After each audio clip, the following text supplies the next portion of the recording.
How does your solar plexus feel like from today? It was Like, it was activating in the journey as well. Um, I can feel it. Like I'm so sensitive to it turning on now. yeah, Um, but in general, it just feels kind of like sore. And I know I have this container, and I kind of got scared, like because I woke up so tired. I was like, "Is the container like keeping all the universe energy out that I usually just run on?" But I don't know. no, I think it's more of like, I don't know. I think like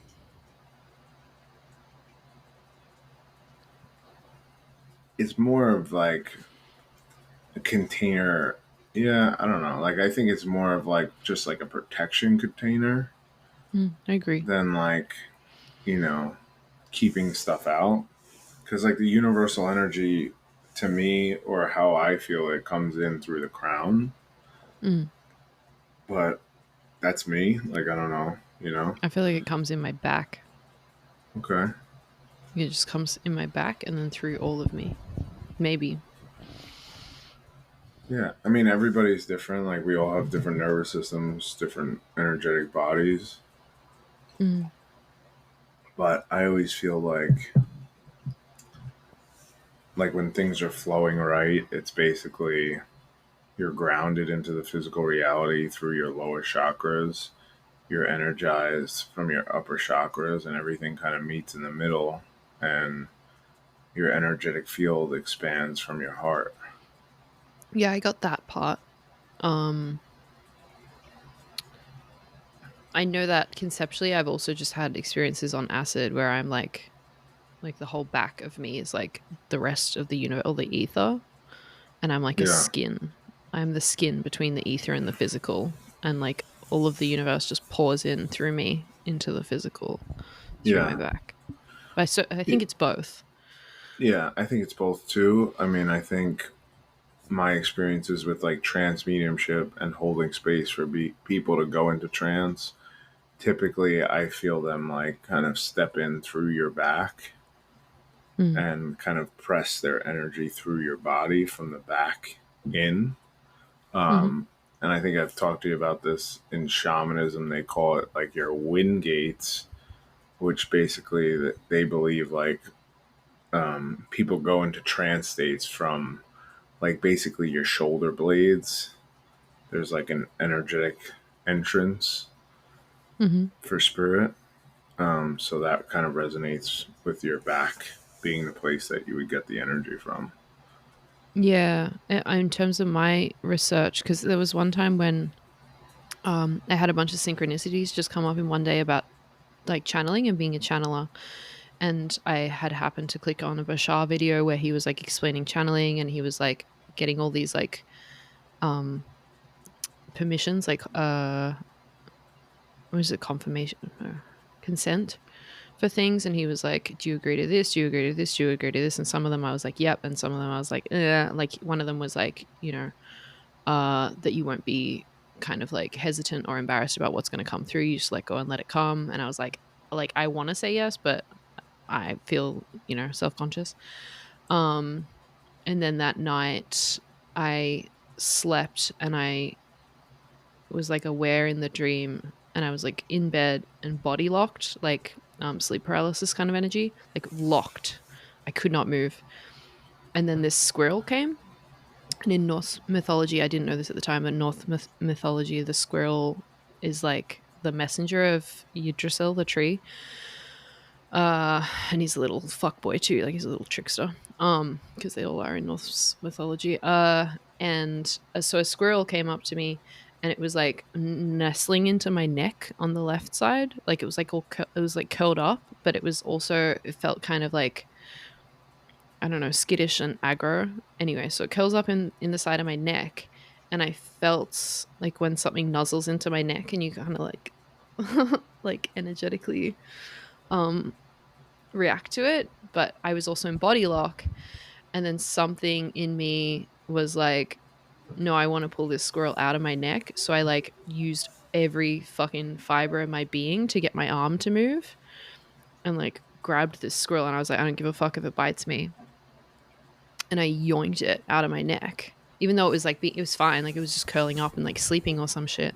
But I yoinked it out of my neck, and then I woke up like suddenly, and I could feel these two chakras, one at the back of my neck and one like halfway down my torso.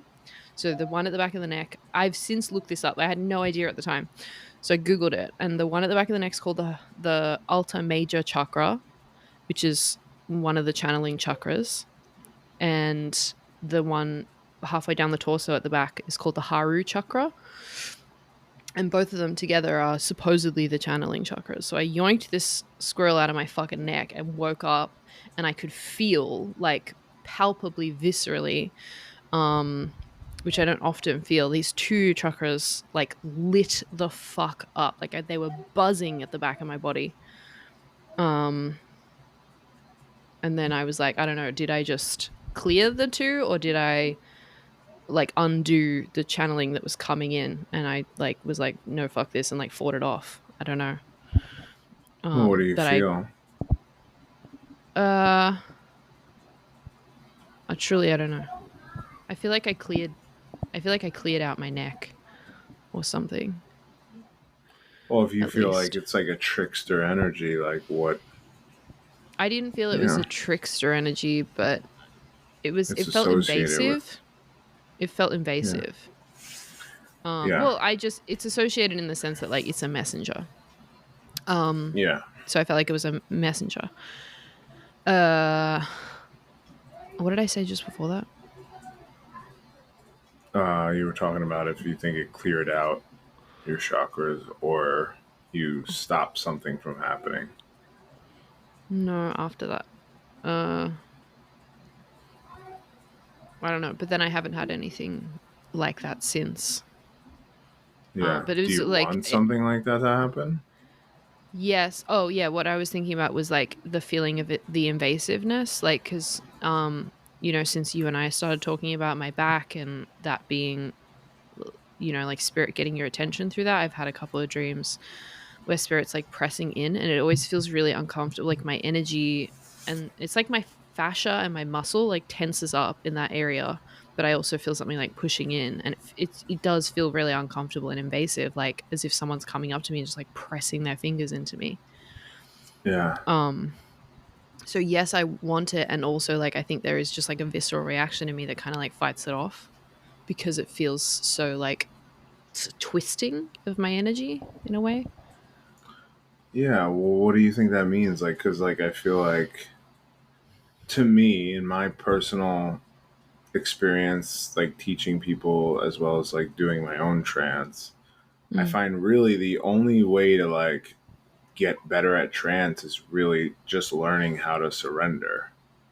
Yeah. Like that's what makes the best trance mediums to the people who struggle with it is like the ones I know who are really good, like sincerely trust spirit from the bottom of their heart and like basically like give up their body for it, you know? Like I've the person who mentored my mentor, who this guy Robin Hudson, he's a medium from England, and he's also the president of like the ISF, which is like the International Spiritualist Federation.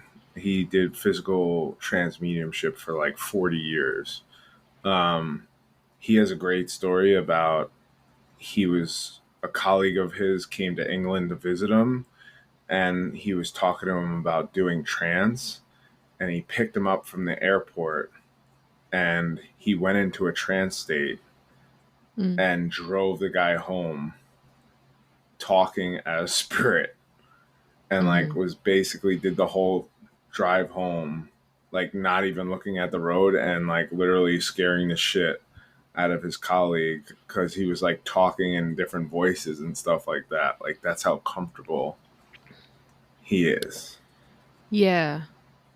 You know, like his ego like doesn't feel like afterwards he was like never do that to me again to spirit or whatever, but like the fact that he was able to like surrender like that is a Mm. testament to like how comfortable I guess he feels, you know. But is he aware of what he's saying No, when he's he's saying out. it? He's He's out. out. He Okay. don't remember anything. See, I feel like I've been in a constant state of surrender my entire life in a weird way. Like I feel like I've tried to control, let's say, my life, but I also feel like I've just been at the mercy of whatever the fuck comes to me and comes through. And conversely, like I don't feel like there's anything in spirit that could like step into me that would be like bad or whatever. Like it's that's not the type of surrender that I have issue with. I guess it's just like letting go of consciousness is the scary part for me. So I don't know. But then at the same time, I also feel like I've just been like a conduit for spirit regardless. Or maybe at the very least, like, yeah, I don't know. Like I just feel like it pours through me. You know what I mean? Like you always say that you feel like I'm connected and I'm like not getting any fucking messages or whatever the fuck. I just feel like I don't often like filter what comes out of my mouth. I just let it all, and that kind of feels like that. It just feels like it pours through me. Yeah. I mean, I don't know. I think like everybody works differently and like has different experiences and interprets spirit differently. It's like you Mm-hmm. don't even have to be talking about connecting to spirit. Like, you ever have times where you like realize like you do something much differently than other people? Mm-hmm. It's like just the way your system operates or how you Yeah. connect, So in terms of the twisting that I feel when something's like trying to get my attention or trying to get in or whatever, sometimes when I talk to people and I'm being inauthentic and I'm trying to get them to see me a certain way, I can feel my energy twist up and like try and become something else. And I hate that feeling. So I just like, I often don't do it. So maybe I would say like if something else is trying to come through me and like come through my body, um, because my body's very used to like being authentic, that maybe it kind of feels twisty in that way because it's like not my vibration that's coming through, it's something else's. Yeah. I mean, I understand that. But it's like, Mm. I think it's always like a progression. To me, it always has felt like a progression of surrender Mm. while maintaining your authentic self Okay. in a way. But that's not trance, that's just mediumship, you know? Right. Because like Yeah, I yeah. think you like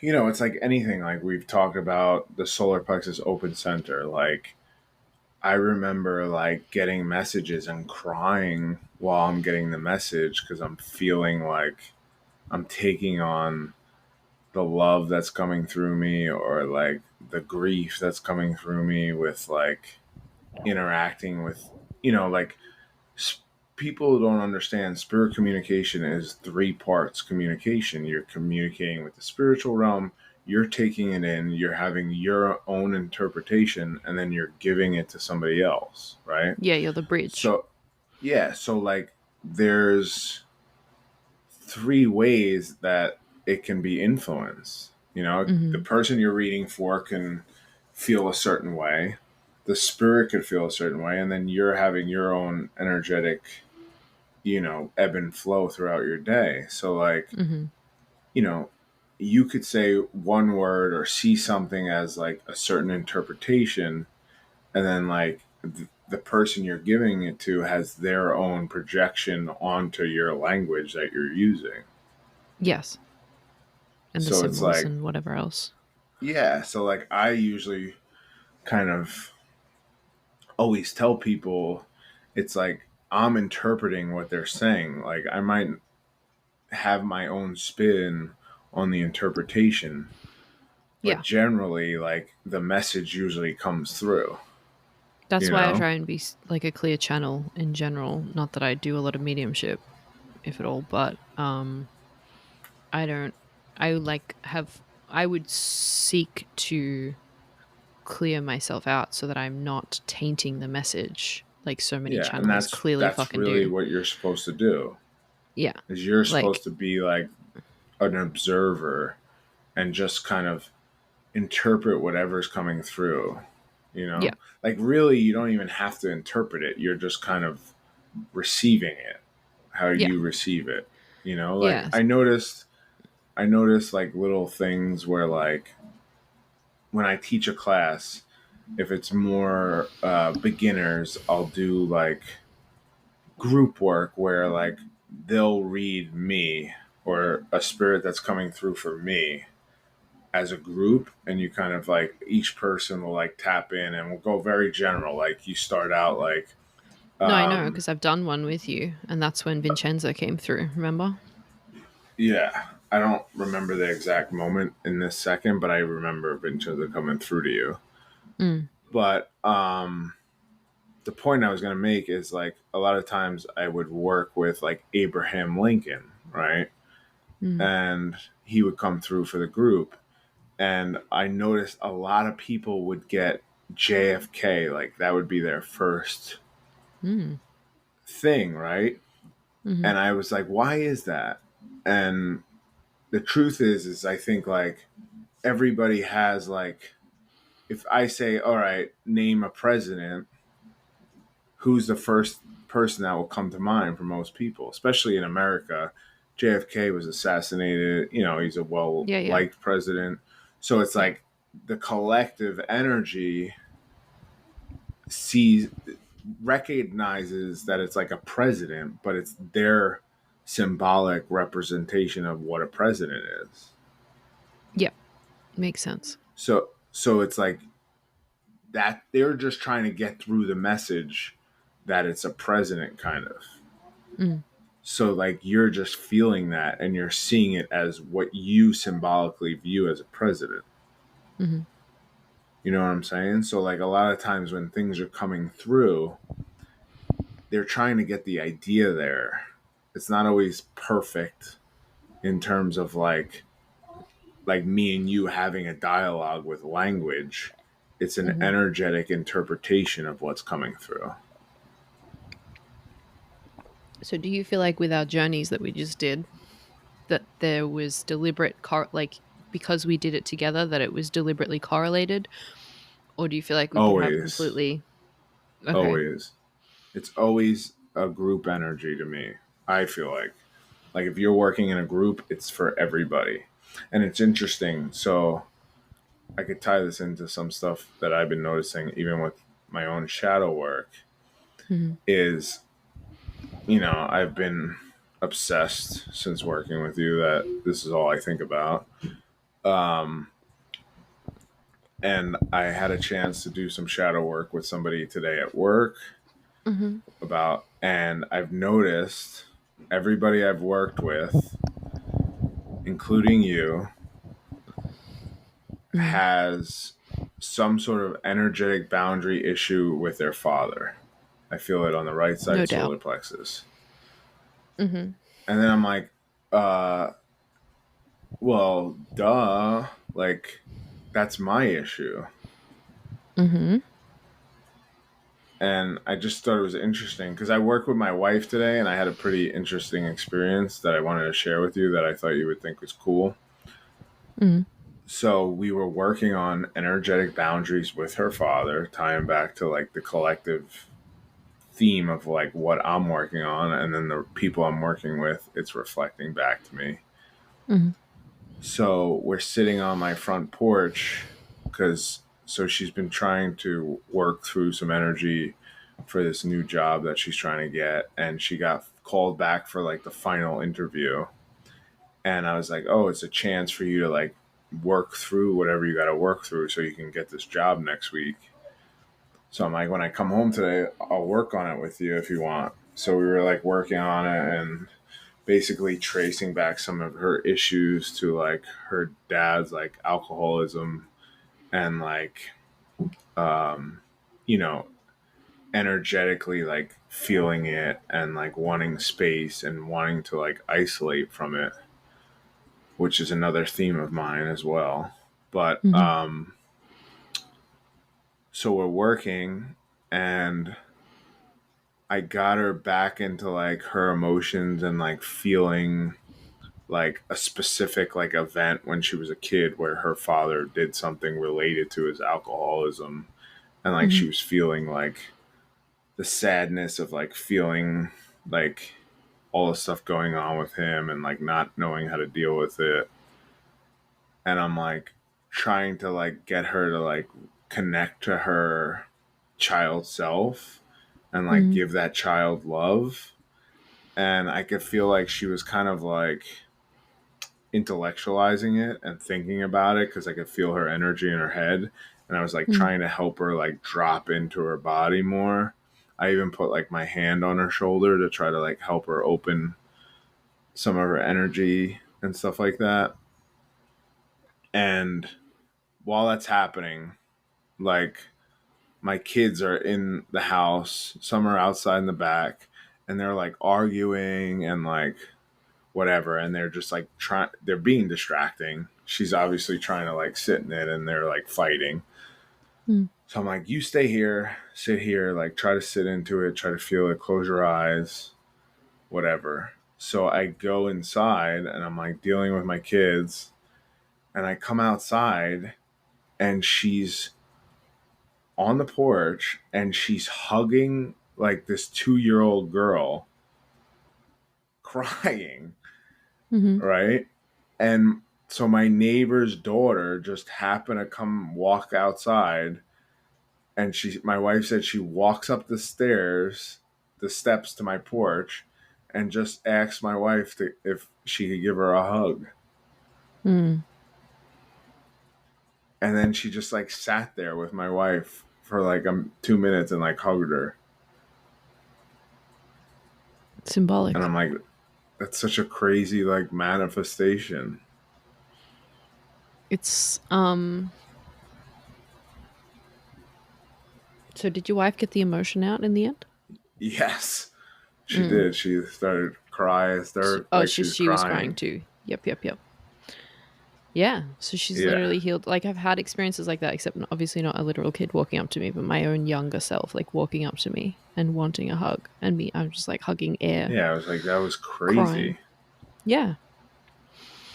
And then we're like sitting on, like the kid went back to her house, and we're like sitting, and like my son is playing like Alexa inside my house and on shuffle, and it's the song that I sent to you that I cried to, like randomly comes on while we're sitting there. Mm-hmm. So did you get anything out? Did I get anything out? Mm-hmm. Uh, Not really. I was trying to like focus on her and like help her kind of navigate it. Mm. But I feel like I've been crying a lot lately. Okay. What about the Theo Von video? Yeah, that definitely hit home. But did it Just land? oh yeah, it landed. I cried. I sent Okay. that to my brother too. Mm. Um, yeah, so I don't know. I just thought that was and then I was just like it also made me realize just working with her like how I've I've connected with a couple people in the last like couple days who all are having like that same like father energetic boundary. Like when I've told you this, the mirror, the world is like literally a mirror of you, like quite literally. I so rarely, if ever, get a client that's not going like working through something that I'm not also working through on some level. Like it, Yeah, and it is so confronting. It's so confronting because like people come in and then suddenly I'm like, oh, I don't know how to deal with this. Like I'm dealing with this myself, or like, oh, they'll be doing it at this level and I'm doing it at this level, or whatever the fuck. yeah. Do you It think you ever it get it done? I don't know. Like I want to N- say yes. I feel like yes, but then at the same time, I'm like, is that maybe just like how it is for the shaman? You know, like you're constantly just like working on things. But maybe I don't know. We talked about that chick, Mami or Nami or whatever her name is.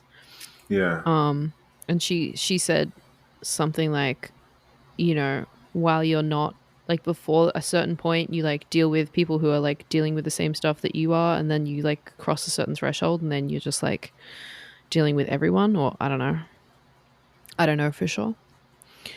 um but the world really feels like a mirror, like, because I don't know. And then that story comes to mind of like the shaman who gets called to a village because there's a drought, and then he goes in the hut for like 3 days, and he's like, um, he basically says that he needs to make himself right.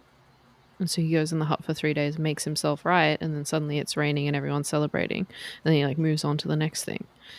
And I'm like, it literally feels like we're the vessels for transmutation. And it's like if you get around people, I don't know. This is partly why I like teaching people shadow work personally, because then it's like not my responsibility to heal them by doing their shit through me, or like taking on any of their stuff. Like I just teach people to how to emotionally express, and then it's like I don't need to do anything in it. Yeah. Well, So both. do you feel like you become more aware of like when people don't process it, Yes. or do I you can think tell. it's I can cause you're tell. taking responsibility for it? Like, I don't know. Like, I've been thinking about this a lot lately about like other people's. Obviously, we've talked about it recently. Mm. You know, we did a podcast where we didn't even release it because it was kind of jumbled the energy. But Mm-hmm. like, I feel like I've been thinking a lot about like how other people's energy affects my energy. Yeah. You know, talking about the open solar plex center again. Mm. But like, if you're working with somebody, do you think you take it on because you're working with that person, or do you think it's always been like that and I just haven't realized it? No, I think A, it's always been like that, and B, like I can tell when I work with someone and I am completely detached. This is why I call myself a key bearer. So when I'm working with someone and I'm completely detached from whatever it is that they're going through, they might not do it, or they might do it, like the emotional expression. But either way, the fact that I'm detached and that I've already pre-processed that trauma. So this is why I feel like I've come in with so fucking much, and I see myself as like the key bearer with the fucking suit of keys on my body, is because I've literally had experiences with so many things and alchemized so many things. Because once you've alchemized it, you have the healing key to help other people with it. So you don't even necessarily have to do anything. Your literal energy could just plant a seed. I find that when I'm just around people in general, like they start, like I have one session with people and they it kicks off like a full fucking healing journey in their life. Like it's just like a landslide. Um I feel like the fact that I have alchemized just so many different things and so much has codes for people. So it's like, and particularly if they're working on something specific, and particularly if I've already done that thing and I'm detached from it and I'm just like guiding them through it, it is like a massive, massive transformation in them. If I have any hesitation or any residual in me, I can still facilitate something and I can still pass on what I have alchemized so far, but there's going to be an ongoing thing for them. Like they might not necessarily process the whole thing either, for example. Yeah. Well, I noticed like, so, you know, in the theme of shadow work for today, I also was driving home and a friend called me that I haven't spoken to some time. And it's funny because he's a friend that I feel like I kind of passively like woke up. Mm-hmm. He was raised like Southern Baptist, uh, which is like, you know, very like strict like Catholicism kind of. I don't know if you're familiar with it because it's probably more in America than anywhere else. Yeah, but YOLO But on the internet all the time. Are we yeah, talking about so like the anti-gay kind of energy of the yeah, like church? Yeah. kind of like people who I think Southern Baptist is like. You ever hear of the guy? It was like he like goes to like military funerals and like says it's because there's gays allowed. You ever hear of No, but that I've heard guy? of what is it? Southborough Church. Oh, South. Yeah, I S- know. That's the one. I think Yeah, they're like yeah, Southern Baptist. I think. yeah. I'm pretty sure. If not, somebody correct me. But I'm sorry. But Mm-hmm. anyway, we used to have talks because he would like, he knew what I did, and he would say like, there's a devil and like he could trick you and all this stuff. And I always used to say there's no such thing as good and evil, or like, we Mm-hmm. would get into these deep like philosophical discussions. Yeah. And slowly but surely he started to like wake up, and he Mm-hmm. actually went and did like ayahuasca, like, totally flipped the switch, and like we would just have these deep conversations. So he called me, and he has like it was funny. He called me because he had a dream that we talked, and that I needed to talk to him, or he needed to talk to me. So Yeah. then he called me and he's like, "So what's new? Like, what are you doing now?" Like, because he always wants to know like what I'm into, or like what's. And I started talking to him about um, shadow work, right? Mm-hmm. And we were talking about. I was like, "Well, what's the like last thing that triggered you?" And we were talking about. He said his wife. That his wife is very like overwhelming. Like she'll like call him and he'll be at work, and then like if he doesn't answer, she keeps calling him, and like it like overwhelms him. So Mm-hmm. then we started to talk, and I tried to help him trace back to like when he first felt overwhelmed, and like to see if there was any like core memories. And he had like memories of his dad being like super strict and like trying to teach them to read, and like Mm-hmm. if they couldn't read he would like hit them, him and his brother. And we kind of started to trace the feeling back, but I could feel like he's a very like he, he's more of like a street kid, like he grew up like on the streets, Mm-hmm. and very like tough, strong person. um and he definitely like holds back on showing like emotion, and he was like resisting getting into it, but I felt like we were making progress, but like we didn't get to it, like we couldn't. He was like resisting, Yeah. and I could feel it like so much in my body after I got off the phone with him, Yeah. and I was just like ugh, and I couldn't like really shake it. But then when I did the white work with my wife, it kind of left with that when we did like an Okay. emotional clearing with her. Yeah. Yeah. So like I've literally had to start setting boundaries with people about them ranting. I'm like, I don't care if you rant if we go into the fucking thing. If we actually get to the emotional expression, like the rant can build up to it, but like I cannot listen to a rant anymore because it just charges me up with energy. Because like what like open solar plexus does is it takes on the energy, but it also amplifies it. Like it amplifies it for everyone. Um, Particularly as a generator, I would imagine, but it amplifies it for at least the two people involved in the emotional expression. So like when the rant comes, it's like I don't know, it's like you take it on and then you like turn it up to 11, which I think helps Yeah, with transmutation, frankly, because it helps like bring more of it in. But I also feel like with like healing and shadow work and stuff, so when someone starts into their stuff and they're like telling you about it, you start taking on the energy, and it's like you take the energetic burden of the emotion temporarily. It's like you hold it in your hands. And then what the transmutation is you handing it back to them like piece by piece, almost like um I don't know, you pour it back through into them like through a funnel or something.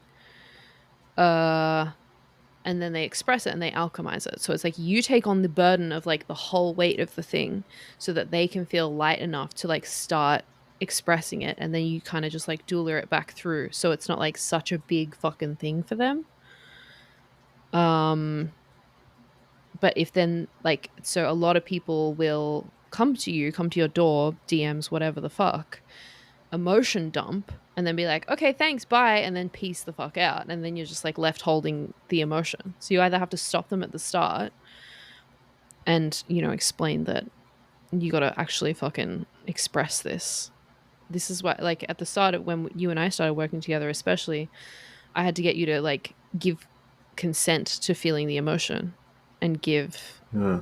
confirmation to feeling it, because like if you're in resistance to actually taking it back on board and expressing it yourself, then I'll be left with the burden of it, which you can clear out. You know, you can smudge, you can scream, you can do whatever the fuck, but it's not satisfying that way.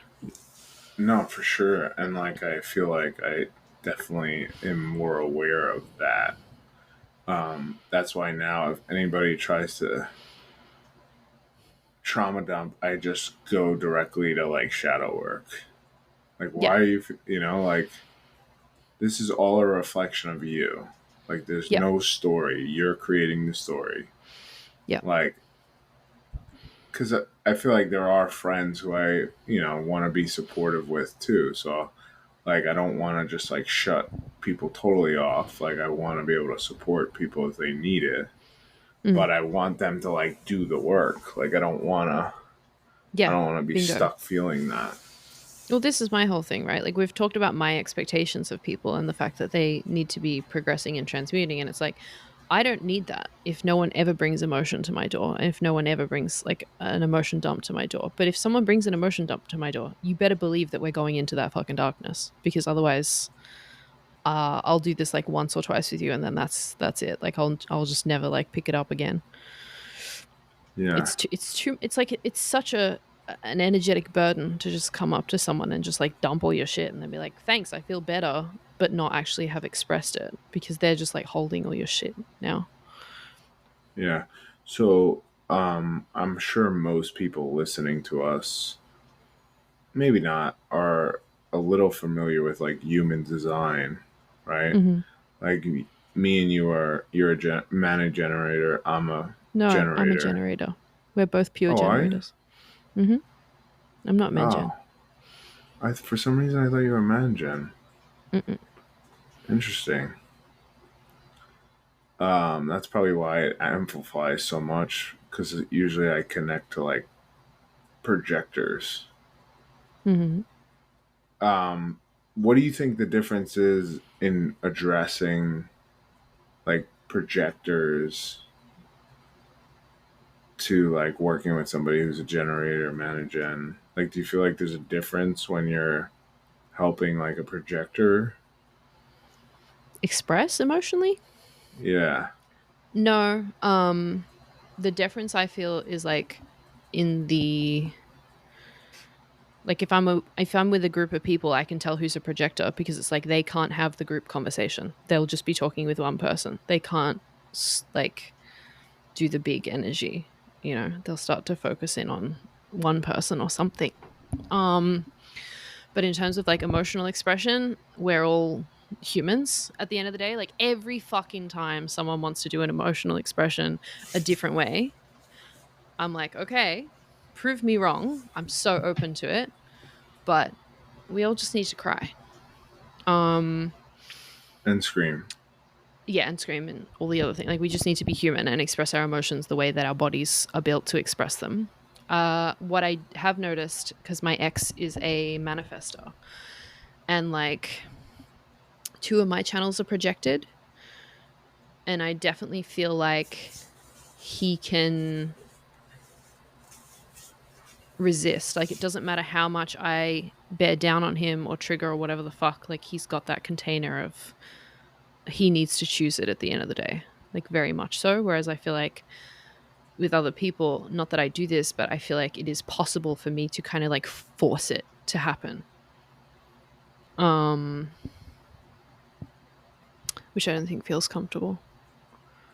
Yeah, I don't know. Like, why do you ask? Like, I feel like you've got a point that you wanna. No, I really just feel like, well, to me, projectors feel slower. That's one thing I Okay. noticed. I feel like they're slower, the ones I know. And the ones that you know, are all they all emotional authorities though? My wife's a splenic authority. Okay. Um, But she's also a my Taurus, Yeah, which is which is slow. slow. Yeah, my brother's a projector. I think he's a splenic authority too, and he's a triple Pisces. So, but I don't know. It just like, well, it's like projectors are projecting like the generator's subconscious, right? Is that the No? definition? What's the definition of a projector? So, like, it's all about aura types. A projector has an aura that is like pointy. It can push in. So, like, for me, I feel like I can do it a bit because of my channels, but for me as a generator, I very much feel like I can only see stuff that people put on the surface. Even if they're not consciously putting it on the surface, I feel like it's coming up in the moment.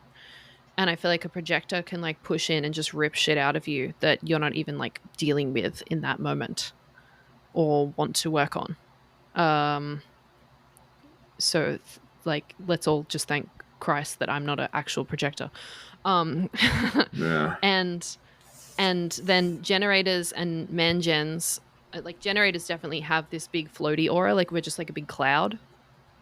And then man gens, I like they're technically the same, but I also feel like man gens at times can like retract and have more of the like bubble that manifestors have. And manifestors are like an impenetrable egg. Like it doesn't matter how many projectors you put around a manifestor, nothing's getting in that fucking aura. Like they are just built like a fucking brick fortress. Uh and then reflectors. I've only met one reflector that I'm aware of. And they kind of like honestly they kind of felt like me. I definitely noticed the disappointment energy. So like their not self theme is disappointment. And I noticed that so much with them. But they felt very much like me, like very 12th house, very like kind of just, I don't know, floaty and not necessarily fully present and very kind of distant. But they're also super traumatized. So, yeah. Well, because they're reflecting the collective, right? yeah, theoretically. I don't know. I'm not like the human design expert to be explaining all this shit, but this is my Yeah. understanding. Okay, so what was it like working? You worked with the reflector? Because I find that interesting. No, not so Oh, much. Like I tried to, but um they were very emotionally repressed, let's put it. And they were much younger than me and it was the whole thing.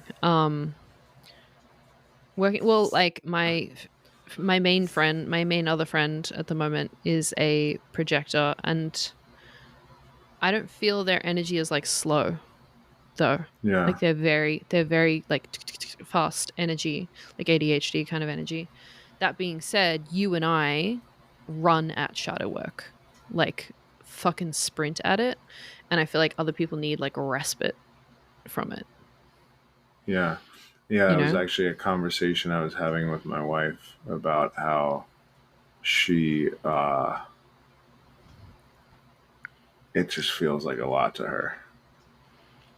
You've said to me it feels like a lot to you though. Yeah, I think it, I mean, I think when you're dealing with emotions and you're not, I don't think most people are, I think people are, there's like, there's a difference between like being emotional and like even being sensitive to actually doing what you're doing, where you're actually like embodying the feeling. Mhm. You Yeah, know, definitely. like you can see somebody who like people would like call dramatic as like having an emotional reaction or experience. Mm. But they're not expressing it. Yeah, they're not really like doing what we've been doing, Yeah. you know? So And this is what I talk about, like when people are intellectualizing their feelings. Like someone will get triggered about something, they're like, I just want to work it out with my brain, and I'm like, you're actually not going to be able to do that genuinely. Like there's no logic in the fucking room right now. You know what I mean? Like you can repress it and then decide what you're going to do. You can think that you're thinking through it and therefore repress it, like intellectualize it. But it doesn't matter what decision you make because it's not actually going to be logical. It's not going to be clear from an energetic standpoint, like you looking at it, because so long as you have that trigger, that is going to influence all of the decisions you make. So whenever I get triggered about anything, I will refuse, genuinely refuse to make any decision about that thing until that trigger is cleared out. It doesn't matter how long it takes because I want to make every decision in my life coming from a place of like soul clarity.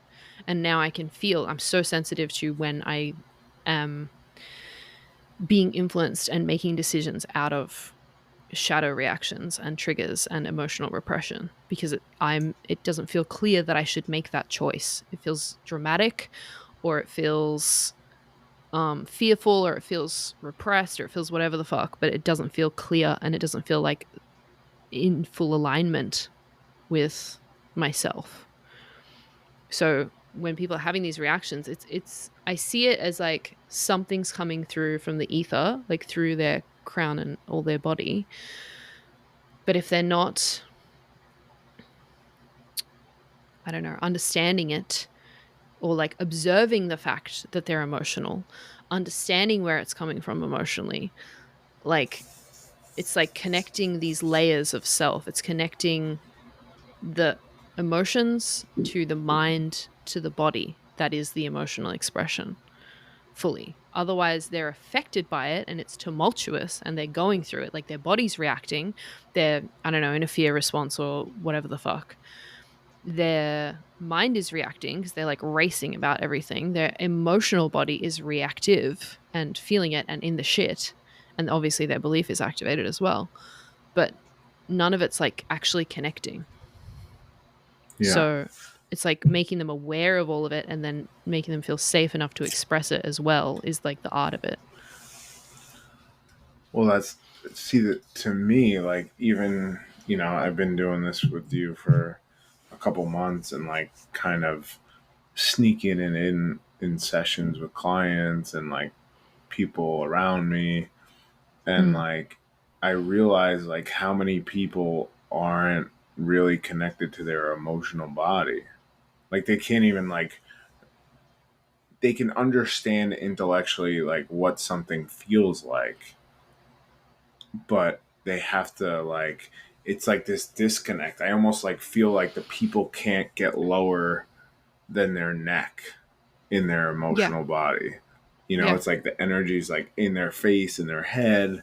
And like I noticed even like doing the work I did today with my wife, it felt like her mind cleared. Like that was the Mm. biggest difference I felt in her energetic body. It was like Yeah. she was in her body more, and her like I felt her fog from her like internalizing the emotions, Yeah. Yeah. you know? This is precisely it. You know, people intellectualizing their feelings, they're all in their heads. They're feeling the fog. And I think for a lot of people that fog feels really scary. So they default to, no, I got to figure this out. I have to understand it. I have to figure out what move I'm going to make next because they're in full panic mode. And especially when you're talking about like they can't get lower than their neck, like what's the throat chakra? That is self expression. Yeah. So if they're not actually allowing themselves to express what is going on, this is why talking people into it is such a like phenomenal tool. Like you just ask them questions and they kind of like get further and further into it a lot of the time. Um that like you starting to connect the head with the throat. But I that is precisely it. Like when you get them to fully express, the head just clears. Like if you clear out the emotional layer, the higher self just lands into the body and they just know what choice they want to make. Doesn't matter what the fucking choice is, it'll be genuinely aligned with who they are. This is the clarity. Yeah. Well, you could think of it as like a dam, you know? Like Mm-hmm. there's a dam in your like throat that's like holding you Yeah. from It's really hold like it's holding off yourself. yeah, It's literally self-repression. Like cuz your self is your soul. It's not your ego. yeah, yeah, So it's like the soul wants to land. The higher self wants to land through the crown, and you hold it off with your own mind because you're panic and your body's trying to feel safe and your inner child's trying to feel safe and all this stuff's trying to feel safe. But the safety is actually in the emotional expression. yeah, yeah. And I would say the two biggest things I've noticed is that people don't want to like fully embody it or like resist that. And then the Mm. other thing is like morality and like the story. People Yeah. get stuck in like the morality of like, oh, I like why I did this or why I felt this, but like they don't realize like that doesn't matter at all. It's Hmm. just the feeling Yeah. that matters. Yeah, they'll get Like, stuck in morality one way or the other, whether it's like personal, they're judging themselves for having the emotion or having the story or having the experience or whatever the fuck. Or they'll get stuck in the morality of like, no, this person did a bad thing to me and they're wrong. And they just go on the attack of the other yeah, person. They're just like trying to tear the other person apart. And it's like the other person actually doesn't matter. It's a mirror. Like it's literally just all you. So, like, what's going on in you? And yeah, morality, to me, morality is just the collective consciousness. Like, what the fuck is morality? Morality is just what you've been told is right and wrong. Because what true, actual, real morality should be is, does this thing align with me as a soul, genuinely, truly align with me in this moment? It doesn't matter if it aligns with anyone else. It's just, does it align with me? That's what I think. I wouldn't actually call it morality, but that's how the world is meant to operate. And what we're operating on in terms of like ethics and morality is just like what we've decided is correct or incorrect for everyone, and it's collective consciousness. yeah. I also it made me really think of like our experiences we've had and like what I talking to my friend today because he Mm. was saying how like that he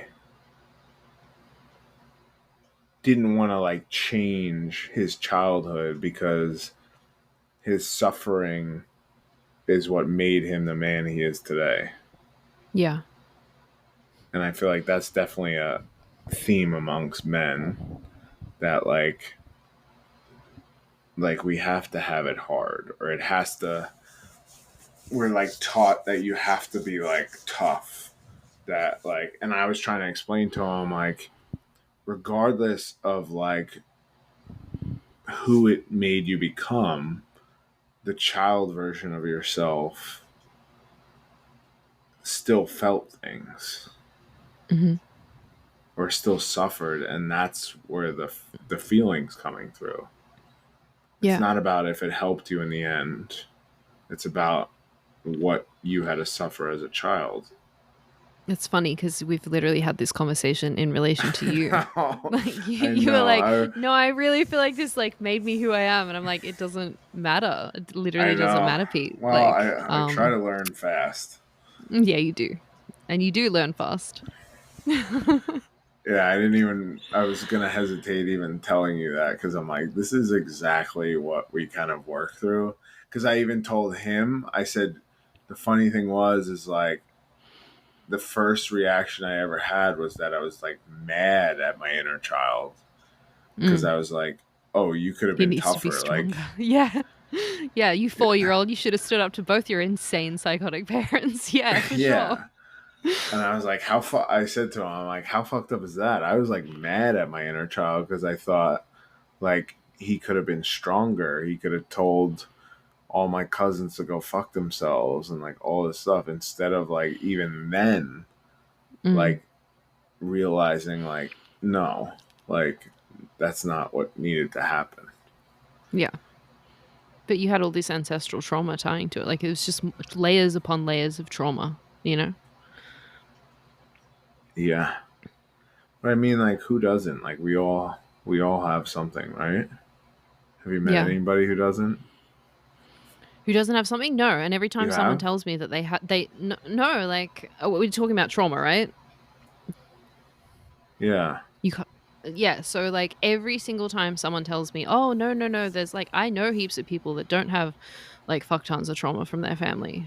Uh I'm like, okay, I'll believe it when I see it. Like I literally have the two upper chakras open in human design. Like I'm very open-minded. I'm so willing to see something else and change my belief. I have not met a single person in my life that isn't like drowning under their own fucking trauma and conditioning. I don't care how functional you look from the outside. I have not ever, even, you go on the internet and people are like, oh, this is, they present this kind of front of like having it all together. And like, it just as they're talking, I'm like, no, I can see like 1,000 things that's going on in them, the beliefs that they've been given, how it's like restricting to them, whatever. Like, I haven't met anyone that doesn't have like a boatload.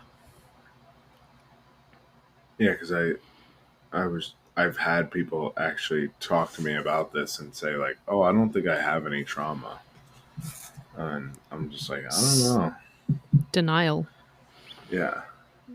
Well, I'm curious to see because I'm going to work with somebody this weekend who told me they don't really think they have trauma. Hmm.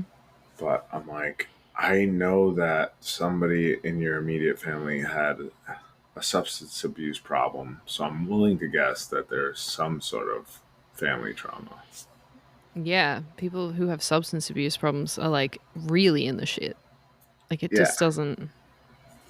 I think people just yeah. don't really understand. I think that a lot of people, especially like and shit, we've only come into this as a collective in the last 100 years at most, right? Because I think it all kind of kicked off with like shell shock or like the PTSD of war.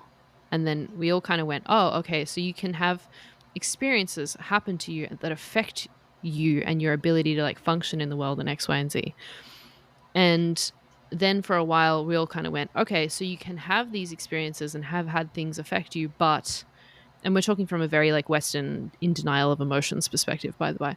Um, but you can have, these traumatic experiences. And then we kind of went, okay, so trauma's a thing, but then this, probably the entire world and the psychological world went, right. But it's like, if you've been shot, if you've been like, it's these big, actual crazy events, and now we understand it so much that it's like, I don't know, you asked for a fucking particular present for Christmas and you didn't get that present. And that's like, that's a trauma in and of itself. Even if it's, um, I don't know, ridiculous or spoiled or whatever the fuck. It's just like this micro thing that happens that gave you an impression about yourself and your self worth.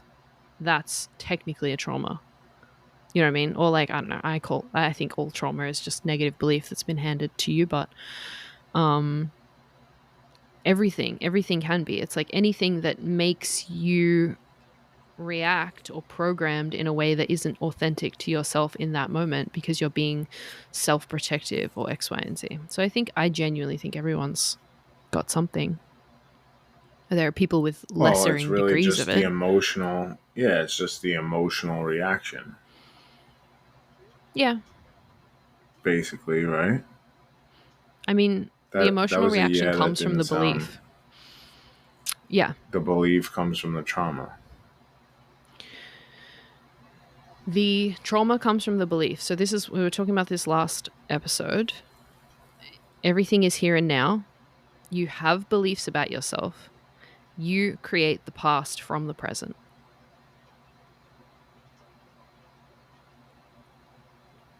You create the past from the present. The only moment is now. The future is a projection, the past is a projection.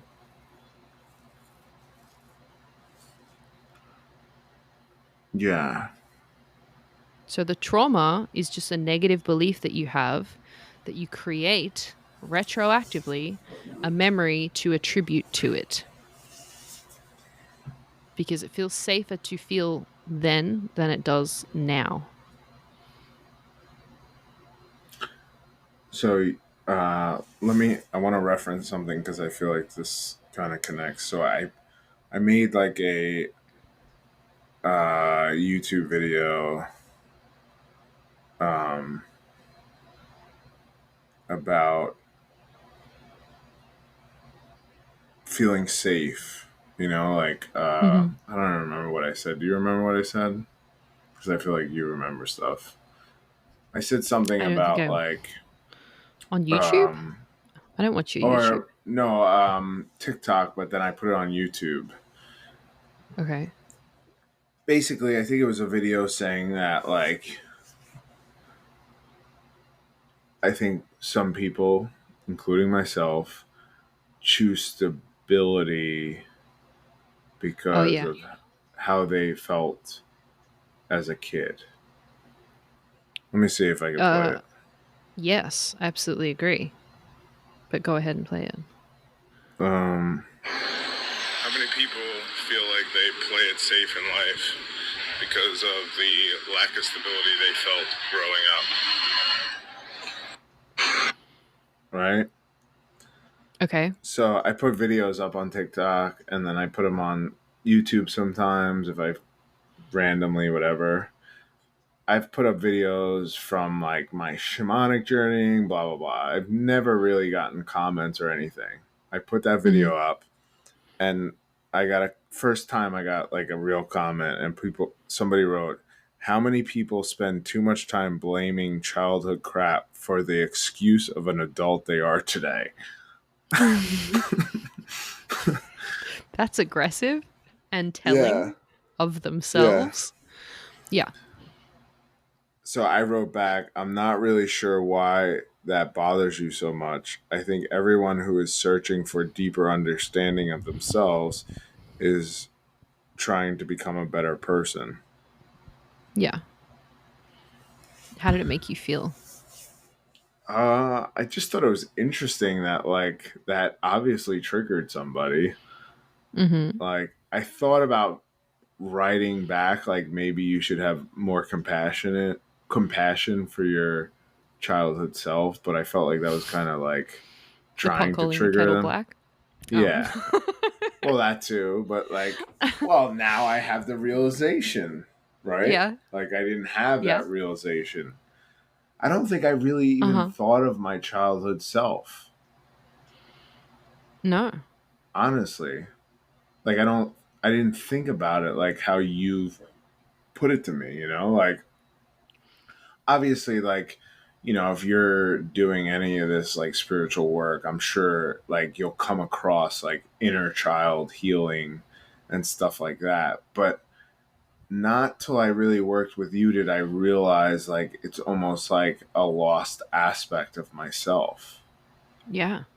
Like it didn't feel like now it feels integrated into me, Mm-hmm. but like when I worked with you, I could feel like this like part of me that was gone, Mm. you know?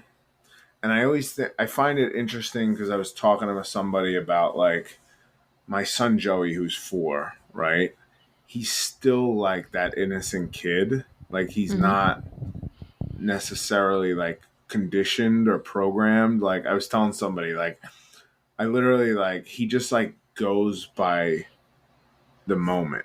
Like he Yeah. doesn't, you know, like I'll put on music. Yesterday I'm outside and I was doing like a little bit of work around the backyard, blah blah blah, and I had like um a speaker outside and I like put on he likes dance music. So I'm like working, not really paying attention, and I put on like music. He's like standing on top of a table and he's just like dancing to himself, not even like having a care in the world, like just being him, Mm-hmm. you know?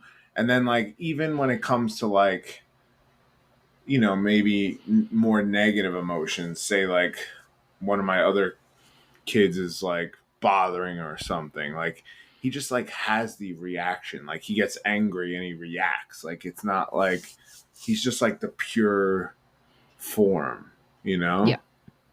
So I always knew that like there was a part of me like that. Like I remember being a kid and like having that innocence, Yeah. but I never realized like how separate it was from me now, like where I had this like wall up where I kind of like just separated it from who I am now. Yeah, no wonder you felt so alone for so long. You literally had your kid, your inner child in that room alone. Yeah, Can I give you more though? So, of yes, your inner course. child is like one solid concept and you can kind of relate to that and integrate it in X, Y, and Z and work with it. And also your inner child or your traumas or whatever, they're all separate incidences at different ages. So like every time it's all of this is soul integration. When we talk about shadow work, we're talking about soul integration, we're talking about uniting parts of self, and really what we're doing is kind of rescuing, reclaiming, reintegrating these child versions of self. So there is more than one version of you that is lost, so to speak. This is like what I talk about, um that meme that I said, which is just like the perfect analogy of like the guy like busting through the window of the train. Like I'm on a mission to go and find all those versions of myself that had been like locked in to traumatic scenarios and reintegrate them. And because it literally feels like rescuing young versions of me from reliving that moment infinitely. So there's more Yeah, than one. There's so many yeah, versions of you out there. And every time you integrate, you get another part of yourself back. yeah, yeah. I guess I just never. I don't know. Like tapping into the emotional body just like feels like it gives another layer to everything. It literally does give another layer to everything because it is a whole other Yeah, layer of self. yeah, and I could feel the layer in everything now. Mm-hmm. Um, yeah, it's just like it feels like much more present of an energy, where Mm-hmm. like the mental energy feels like very like Grindy. grindy. That's a good word. It feels like mechanical, or Mm-hmm. like this is how ridiculous. Like I feel like I could interpret energy. I could hear like sounds of like Mm-hmm. how it feels in a way. I hear like What are beep the bop boop bop beep bop boop. I don't know. I don't know what that means. That's digital? what I heard. Yeah, Yeah. but that's what I heard in my Yeah. head. Yeah, this is like when people start to try like to get intellectual now. Like so much I don't really read books anymore. I barely listen to any podcasts cuz everyone's talking in this like mental language and I'm like this is a horrendous waste of energy for starters to try and figure everything out mentally. It is such poor communication. It is so like when I say grindy, it's friction. There's so much friction, and when like energetically, when we're talking about friction, we're talking about pouring a lot of energy into something that is not meant to, that's not flowing organically. It is like grinding. It is creating heat. It is creating, um, I don't know, like built up, stored kinetic energy, and I cannot engage with it anymore because it feels so um like the brain is chewing on stuff instead of understanding it, instead of just Yeah. energetically relating to it instead. Hmm. Is there another layer after emotional? Yeah, beliefs. So like we're here in the physical, then we have our mind, like the mental layer, then the emotional layer, then the belief layer. This is what we call the psyche, those three layers. And all of your emotions come from beliefs that you have. So if you're having an emotional reaction to something, it's coming from a belief. If I'm having an emotional reaction to a bill that I'm getting, it's coming from a belief that I'm not inherently abundant, that I won't have the money to pay for it, whatever the fuck. Yeah. So, like, above all the emotion, there's beliefs. I generally find that you don't necessarily need to find the belief, you just need to have the emotion expressed and a conceptual idea that it's coming from the past. But if you can find the belief as well, then fantastic. Um, Everything's influenced from there down. And there's more stuff above that, like in terms of like the layers of the universe. But these are the layers relevant to like shadow work and the psyche realistically. Um yeah. And its Yeah. beliefs are like a very like like do you know how I know that this is accurate and these layers are true? It's because it's the suits of the tarot. Like pentacles is the physical, swords is the mental, cups is the emotional, and then wands is the belief layer of reality of the psyche. Like it's so Why? self-reflective. What do you mean why? I don't know. I'm just digging into you. Why? But why what? What's the question? Like, why are they? Why do those represent those energetic bodies? Because tarot's a tool for self-reflection. I mean, everything's a tool for self-reflection, but tarot certainly is. And using or like having a conscious awareness of that helps understand the tarot deeper, in my opinion, Yeah, and I've been understand the notice. energies. I've been noticing even like in my own energetic work, Mm. it feels more emotional now. Like, I don't know how to explain it. It has like a. It's almost like thicker,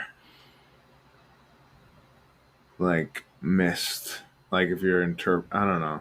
Like the energy feels like thicker Yeah, when I do energy work now from like being part of the emotional body.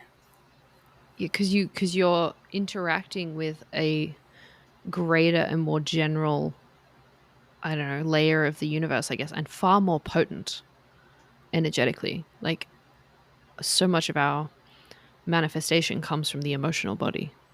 Like it has to. If you're like, because I don't know, I think about it, and we've done work before we got into all this shadow work stuff, and there were times when you're like, oh, I can feel this in your body, and like, oh, I can feel it leaving now, and I'm just sitting here, and I'm like, I don't feel shit. I have no idea what you're talking about, but okay, like I'll just sure. But since you've gotten into the shadow work, I can genuinely feel stuff changing in my body and like feel things leaving or feel my solar plexus, I don't know, activating or not, whatever the fuck, like when you're interacting with it. Yeah. So uh, I wanted to talk. I wanted to touch in on um, the whole. You always say you're going into the underworld and I'm going up. Mm. Like what's I want to feel into that. Like, what do you feel is the difference? Do you know what the difference is? There is no difference. Up and down are nothing. I just thought of like there is no spoon in the Yeah, Matrix. genuinely, there is no spoon. Everything's here and now. Anyway, so uh, the conceptual idea, like I get it, right? If you do a shamanic journey, and I've done both, where you go up, generally you are bringing information from spirit to build the structure of your reality. If you go down, you are investigating an aspect of self and of things that have kind of already been operating, which technically is also true of up, but things that have already been operating from your past, generally, in my opinion. And down and up aren't down and up. It's just that when you go up and you get that structure, that structural understanding, which feels more like, a moment of epiphany, or like a light epiphany, I guess.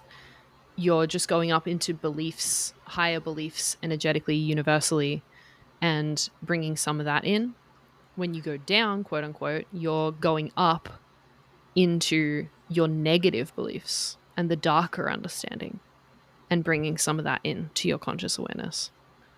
Like the up Wait, and down of the what? tree, Yeah. the up and down of the tree. So when you go down and you do shadow work, you're just looking into the dark aspects of self. You're looking into the void. You're looking into your negative beliefs. You're looking into them, you're alchemizing them, and you're integrating them. When you go up, you're looking into your positive beliefs and making yourself more, I guess, consciously aware of them. Either way, you're going into the unconscious, quote unquote, layer. So, like, if you got the physical, the body, then you've got the mental, the mind, the thoughts, then you've got the emotional, the subconscious, quote unquote, which gives you the impression that it's below you, but it's not. It's actually above you in terms of like conscious awareness. And then you've got the unconscious, which is the belief layer of reality, which supposedly is even deeper and darker and lower and whatever the fuck else. But it's actually higher in the vibrational conscious awareness ladder. And the reason why you haven't been conscious of it is because you've been fucking unconscious, like operationally unconscious and just operating on your programming and operating as like a zombie out in the world. Because as you make yourself more aware of your emotions and your beliefs, you gain consciousness. You gain more of self. You gain more choices. You gain more options. You gain more awareness of everything that's going on.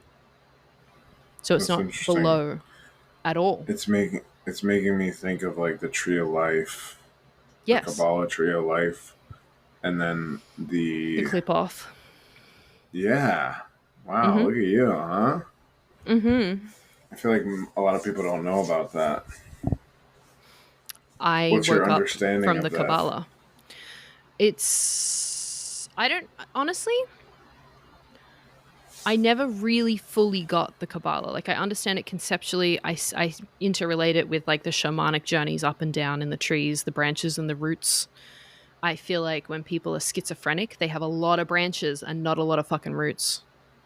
Like, they got a lot of universal. What are you looking up? Because I hate this half present shit. What are you doing? I was just looking up the like the Sephiroths of the darker side Yeah. Um, because I was trying to remember them off the top of my head and I couldn't. I don't. I don't know for sure. I would imagine that it is the conscious and the unconscious.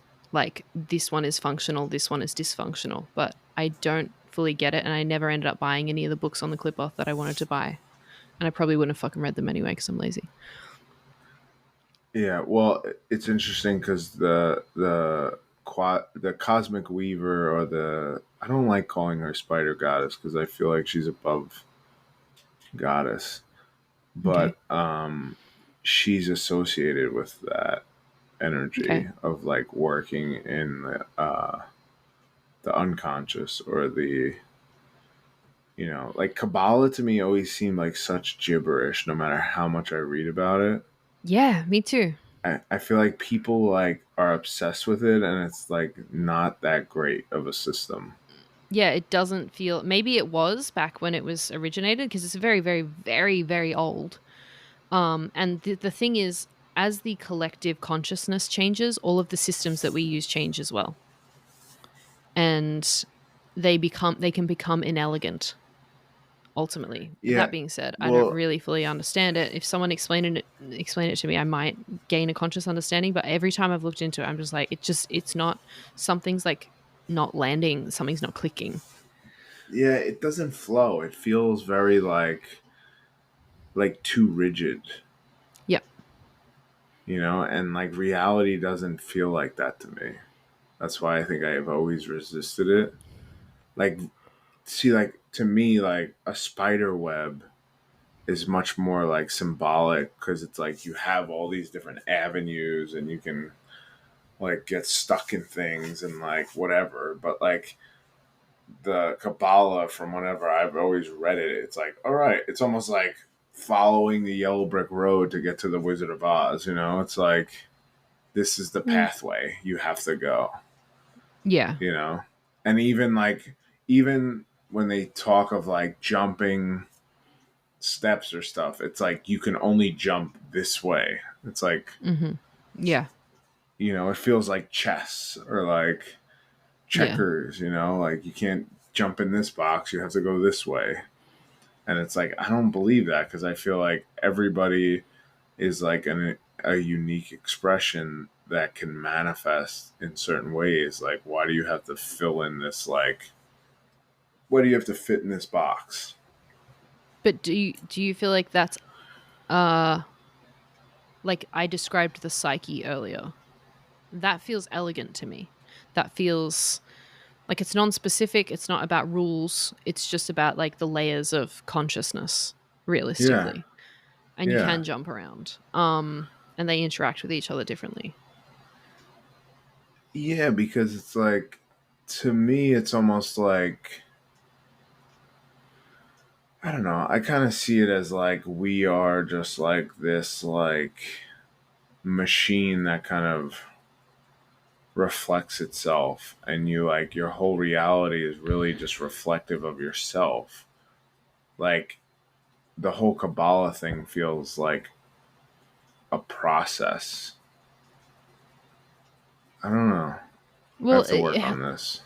look, I don't I feel like the Kabbalah is probably more useful as a system to gain consciousness, just like ceremonial magic is. I don't feel like the Kabbalah is actually reflective of the mechanics of the universe. I feel like it's Yeah, more like a path to follow to make yourself aware of the fact that you're God. yeah. Well, it's like it's it's almost like religious or like that. Like it's like these are the steps to do what you have to do Hmm. instead Exactly. of just like experiencing it. Well, and that's okay, right? Because like some of these magical systems do bring people to consciousness. You know what I mean? Like Damien Eccles, perfect example, used ceremonial magic as a system to gain consciousness. And that's fine. Like certain systems suit certain people. It is what it is. It's no different to the Egyptian mystery schools or, I don't know, shamanic teachings or druidic or whatever the fuck. Yeah, They feel more redundant and more flexible nowadays because of the fact that there is such a resurgence and such a, like, you know, everything that was occulted for the last several thousand years is now like very commonplace, and you can find, like, thanks to the internet especially, you can just find whatever the fuck you want to find. And yeah, because the collective consciousness has raised so much, we also just get like fuck tons of downloads and stuff. Everything's just flowing faster. yeah. Well, that's what I'm saying. Like I feel like it feels like it's much more just like the ocean and like riding the waves and kind of Mm, seeing where the ocean takes you instead of like yeah. So structure. like back when people weren't so conscious, right? Even just 100 years ago, those structures would have been incredibly useful in order to climb consciousness. It's just that Yeah, in this moment in time, I don't think they're quite so necessary because everything is just flowing more, because the information just comes forward, because it's so much easier to access. And it's all yeah, symbolic and representative anyway, because the only reason it wasn't easy to access is because the collective was so fucking dense and so locked into collective consciousness. yeah. Yeah. Well, that's why to me it feels so like right now it feels amazing. Even though it's Mm-hmm. like it definitely feels a little more like wobbly, Mm. or maybe that's just where I am right now. To me it Mm-hmm. feels like much more like in the present moment, but being in the present moment sometimes can make you feel wobbly, I guess, or like teetering How so? a little. No, not that I disagree, but how so? I guess it just feels like you there's a little bit of a unpredictability when you live in the present moment, Mm-hmm. or at least that's how it feels to me. Of course, naturally. Which obviously is both good, can feel both good and bad. But I think like when you're living in the present moment, that's what makes it feel so beautiful. Is that like you don't know where it's gonna go. Exactly. And this is part of, why it's been so important these last couple of years or decades or whatever the fuck for everyone to get a conscious awareness of the fact that they're creating their own reality, to clear out as much as they can of their negative beliefs X, Y, and Z, because I think that as more and more people gain consciousness, like the collective consciousness comes up, things move faster. This is why I keep saying I think things are going to get crazier for some people, because if I start manifesting stuff into my reality that I'm like not enjoying the storyline of, I'm like, oh, well, I'm creating my reality. I check in, I blah, blah, blah, and I can course correct it pretty quickly. Whereas people who are buying into the reflection cannot course correct it so much. They're genuinely like fighting the mirror, and it's going to get more and more tumultuous and hectic because those negative experiences beget more negative experiences when you're in a negative consciousness. Yeah.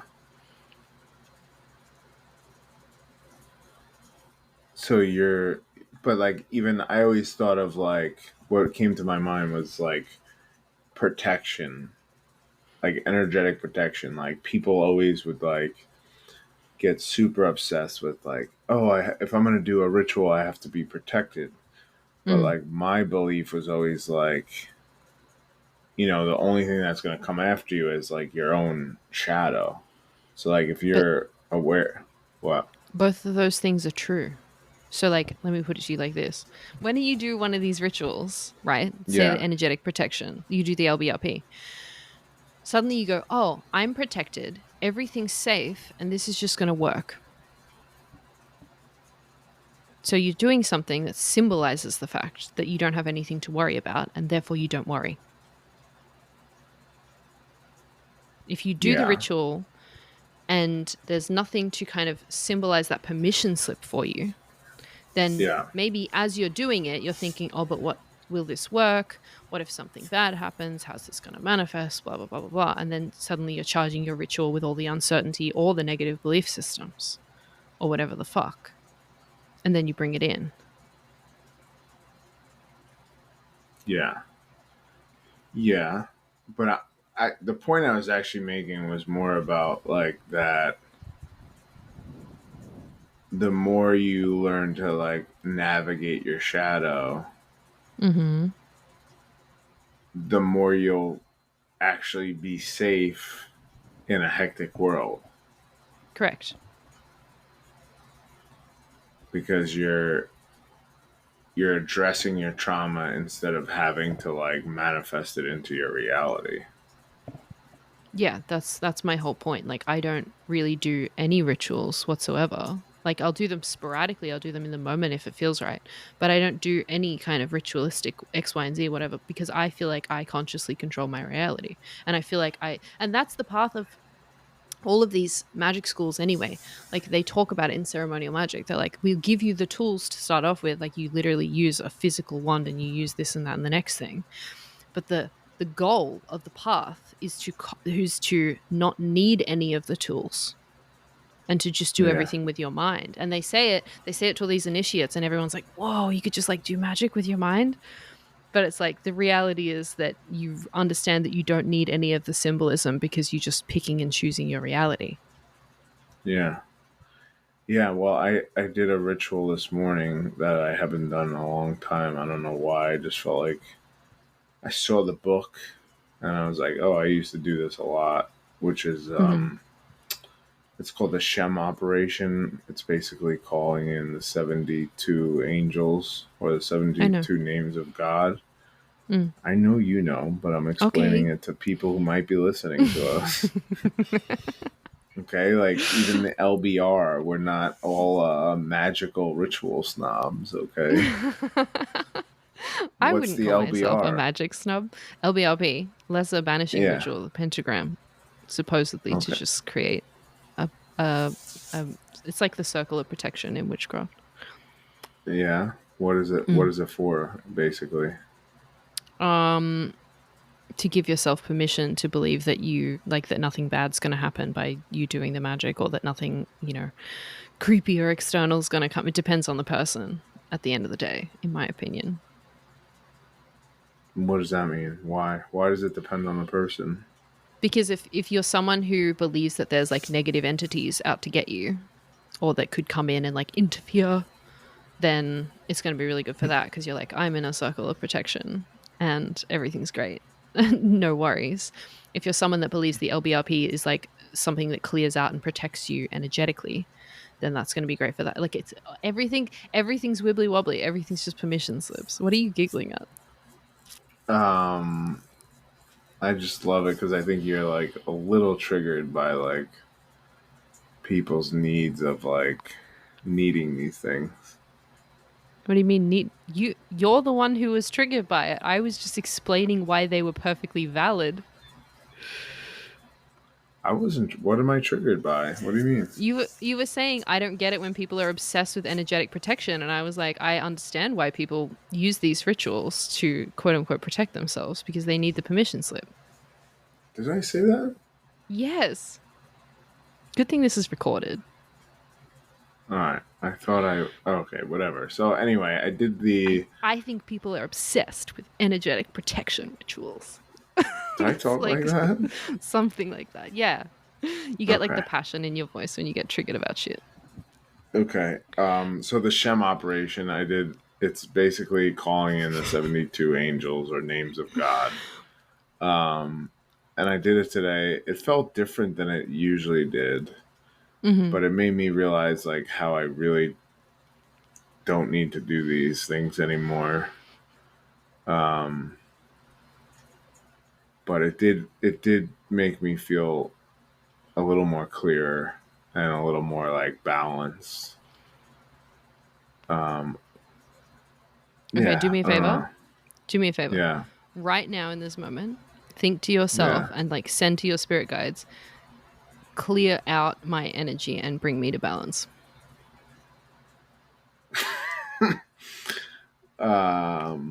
Okay. Uh,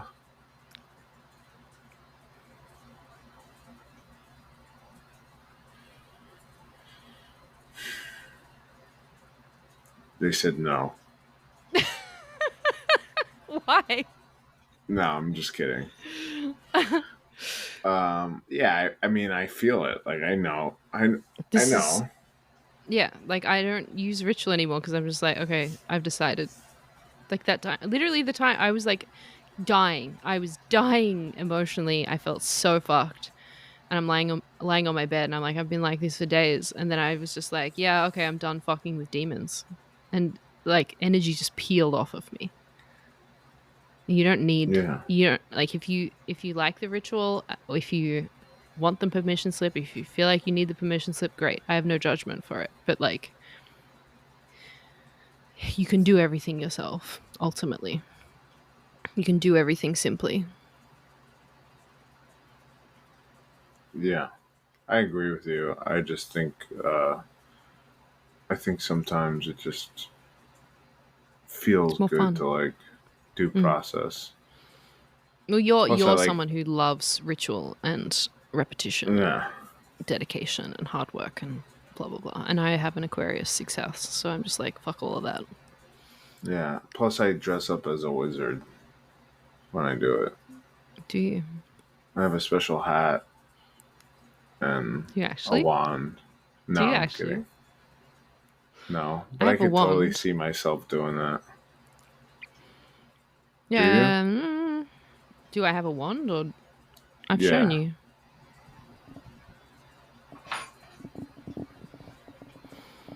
Have you? Yeah, multiple times. That's my wand. I can't. Oh, there it is. You can't see it? No, it like froze.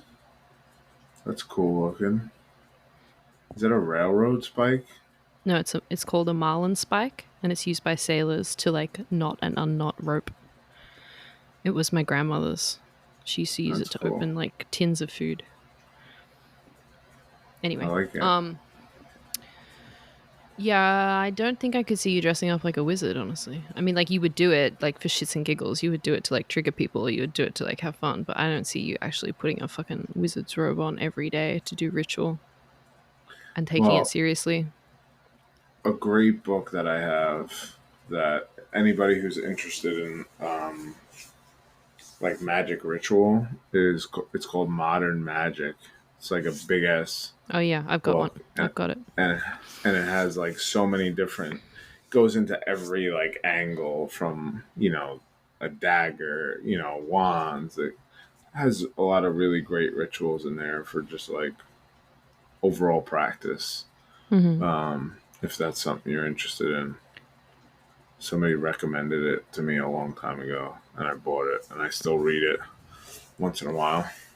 What are you talking about? What is this? What? What this is mental energy. What is? I don't know, just this section of conversations like you've lost all sacral.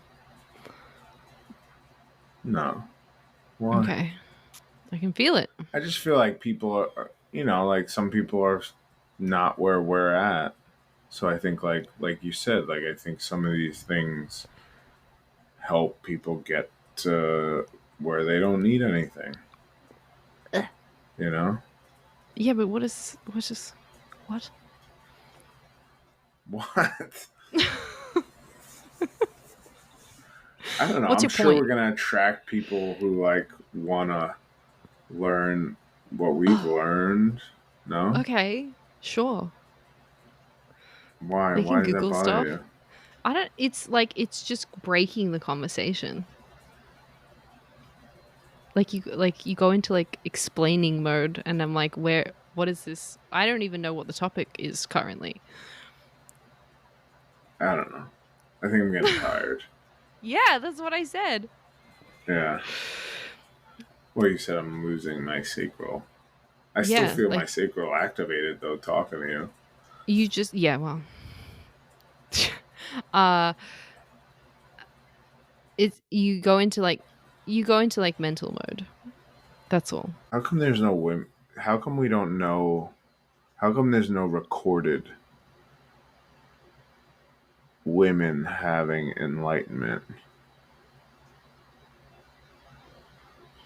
What do you mean? There's a bunch. Okay, I don't know. So I was just thinking about that because I think of like the feminine energy and enlightenment. Well, I mean, A, because all of those records were destroyed or altered. Like Mary Magdalene was 100% enlightened, You think but so? instead she. Yes. Yeah. Yes, Jesus I'm learned not from her. disagreeing. I'm not I disagreeing. just. All right, feminist Um, Stacy. Um, Feminist Stacy. I don't know why that came into my head. Um, like now I lost my train of thought because that made me laugh internally. But okay, so Mary Magdalene. Who Hmm. else? Uh, I mean, I feel like in general, so many layers to this. Like, for starters, the last age was the Eastern man, right? Think about all the masculine figures that were in line, including Jesus, was from the East. Yeah, And the stage that we're moving into now is the Western woman. Like the literal Dalai Lama himself was like, some tweet or something he put out and was like, the Western woman has to rise or whatever the fuck. Like she's the one who's going to be leading the next enlightenment. Um, I think that there are plenty of enlightened women on the earth. I don't think that Jesus or Buddha or any of the Krishnas or Christs rather. I don't think that they were like exceptional. Do you know what I mean? I think that that is a pedestalization that for one reason or another, whether it was deliberately decided by the church or it just inherently kind of became a natural thing that we all projected on because we were living in an age of unconsciousness. I think that the pedestalization helps to create the separation between the idea of us and spirit or us and God or us and enlightenment. Like you talk about enlightenment, and so many people, myself included, like many years ago, would immediately just think of monks, passive, completely passive monks. who just sit in meditation all day and do fuck all. Like enlightenment A has degrees. It's not an on or off switch. It's not one thing. And like you know this as someone who's had several like um ego deaths in the ether, let's say. Like it's all just like integration of self ultimately, in my opinion. Yeah. And there's plenty. I think about like Pema Chodron, I think her name is. Oh, that's who I was thinking about. Mm. I love her quotes. I think just like people have just made less of a fucking big deal about women's enlightenment, especially because I feel like when men get enlightened, they become more gentle and feminine, and that's kind of like pedestalized. And women, when they get enlightened, become more direct and masculine and like kind of like because they've integrated the dark feminine, and Yeah. that can be easily vilified and projected upon, especially in an age in which we've kind of been hyper focused on the masculine and really disintegrated the feminine within self. Yeah. Um, I always hear music when I have like an ego death. Mm-hmm. I don't know why that's coming into my head. And one time I heard a song, people singing, and they were singing. This is what it played in my head. And now it's over. Like that's what I heard sung Okay. in my head Just then, or like when during the ego death? during the ego death. I Uh hear huh. like loud. I always hear like dancing and music, and basically them telling that it's over. And then I come back and it like resets. Do you know what I feel like?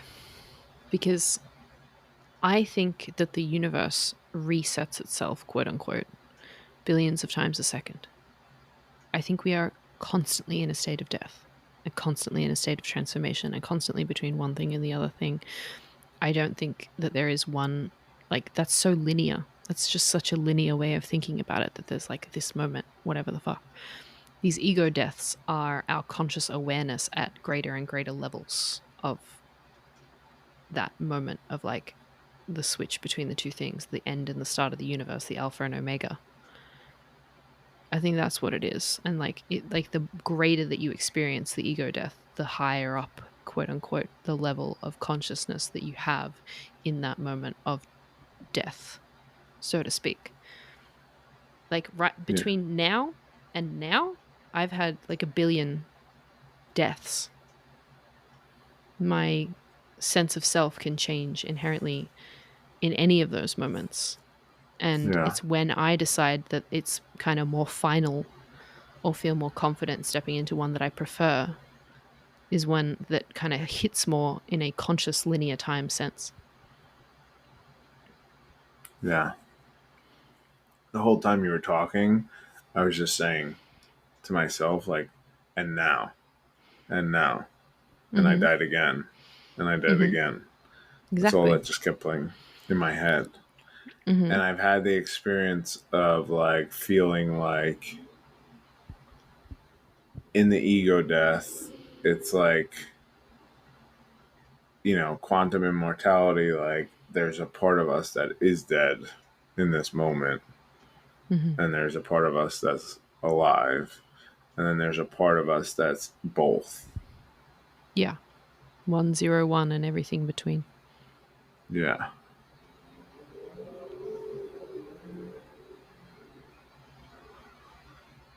How does that feel? What do you mean? How does it feel? Like, how does it make you feel like having that awareness? Or do you feel like you have that awareness? I have a intellectual awareness of it. What about an emotional awareness?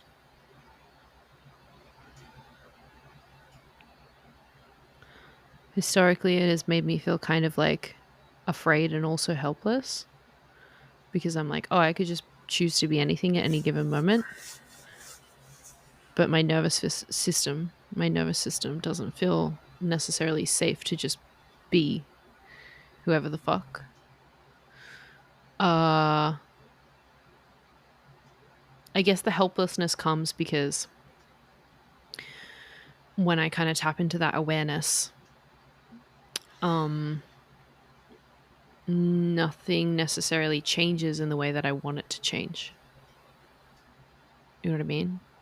Or like even just thinking about like my relationship to spirit, like not my relationship to spirit like as this one greater thing, but like my relationship to spirit in terms of like mediumship doesn't necessarily feel like accessible.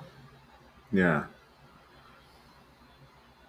I feel like it's terrifying. Why? Well, yeah, I mean, I've had that experience in the past, but like, why? I don't know, because it's also like, I think it reminds me of times where you were kind of maybe caught off guard on how the universe played out or how the reality played out. Yeah, So it's like, makes sense. like, so what's really happening, you know? I feel like those times when we get caught off guard are only reflective of our negative beliefs. And the reason why we're caught off guard is because negative beliefs are inherently unconscious. Yeah. Like, I think of my wife's miscarriage, Mm. like the first time she got pregnant. Like, I was really like blown away that like she lost the baby. Even though it's Hmm. like obviously, in the 3D reality, it's common for people to have Shh. miscarriages. Don't do all the intellectualizing. Just tell me about how it felt. Um, it just felt like why why would God do this to me? That Why? was like my uh he doesn't care. I mean, I don't You know, even when you believe said in this that, system. What? he doesn't care, I immediately thought of all the times you've said, I don't care. Well, I'm God. Yeah.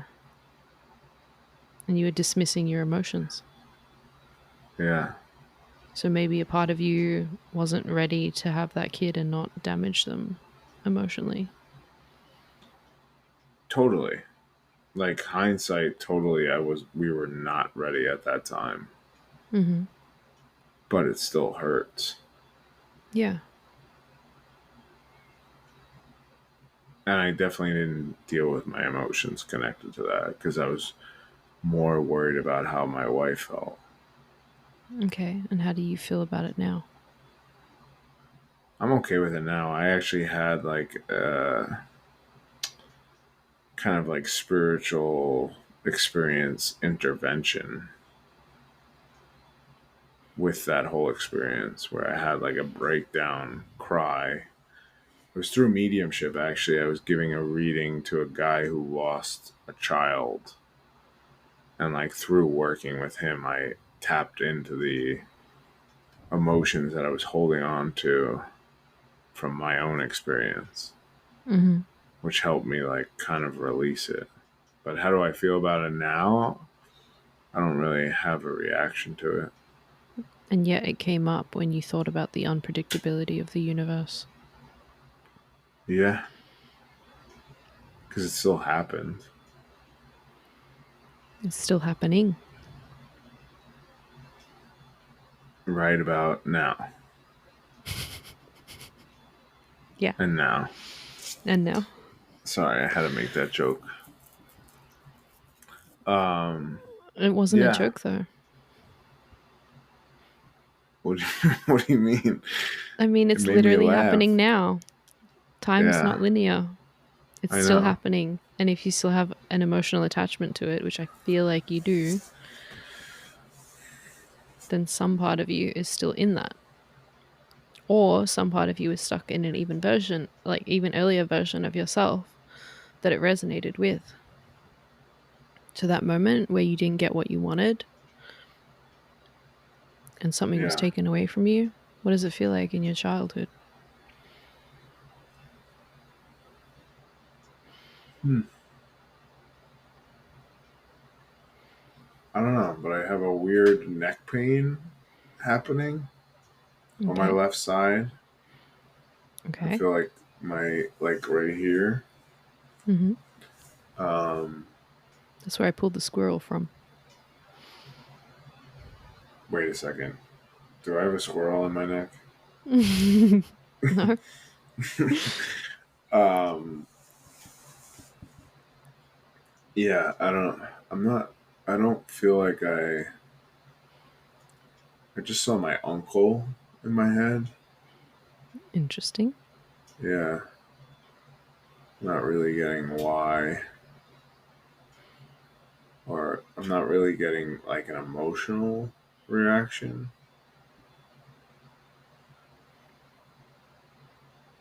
I feel a little like cloudy. That's emotional repression, in my opinion. Yeah, What do you I'm feel cloudy about? just feel like a haze in my head. I feel like we're doing shadow work right now. I can feel it when I slip into this vibrational state. Yeah. I'm feeling like energy coming in my crown Mm. for some reason, and I just Where feel a does it? little Where's like it going?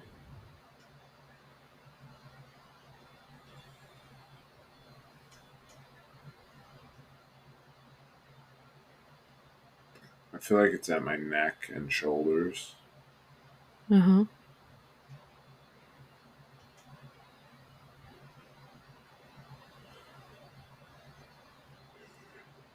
Yeah, it's feeling like it's sitting there. Burden. It The doesn't. burden. Go on. I don't know. It doesn't feel like it's really moving, but I just feel like tension in my shoulders and neck. Well, like when you were talking about the miscarriage, you said you didn't feel like you didn't deal with it then because you were worried about how your wife was feeling, Yeah, that's true. which sounds like burden, which sounds like I didn't have space for my emotions because mum was emotionally volatile. Yeah. I think I don't know if I told you this story or I said it on the podcast, but me and my wife had like a really good laugh after we had found out that she had the miscarriage. Like she lost the Yeah, baby. because your mum reacted to it. Yeah. Mm-hmm. Um, so I'm thinking of that right now. I'm also feeling like energy in the back of my neck and shoulders. You know what came to mind? Can you What? ask whether that the soul of that child has come back through as one of your other children? I feel yes. Which child? I thought Anna, because it always felt feminine to me. Mm-hmm.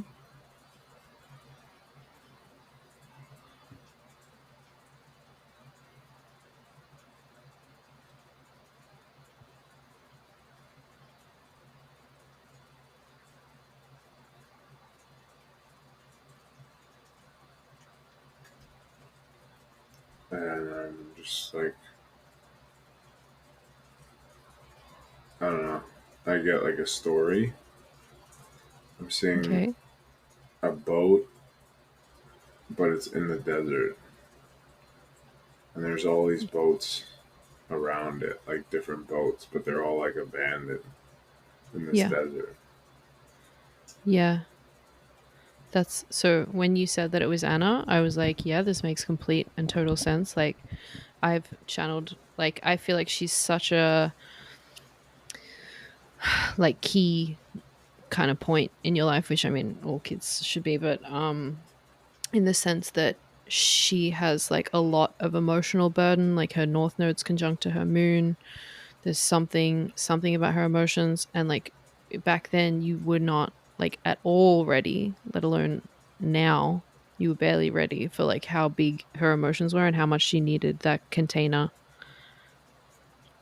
for you to actually be able to help her to like hold them and understand them and process them. It would have been so much worse for her. Yeah, that makes sense. I feel And like when you something talk just about the cleared. yeah, when you talk about the boat in the desert, I'm like, well, the boat's meant for water, and the desert is like a waterless environment. Yeah, emotionless. Precisely. Yeah, I just feel like something like cleared out. How? What do you feel that's different? Like, do you feel like you don't feel the cloudy anymore? No, and I felt like this like whoosh of energy kind of off my shoulders. Yeah. So now you understand why that happened. The miscarriage, because it wasn't time for her. Hmm. Wow, Wow. cool. Cool.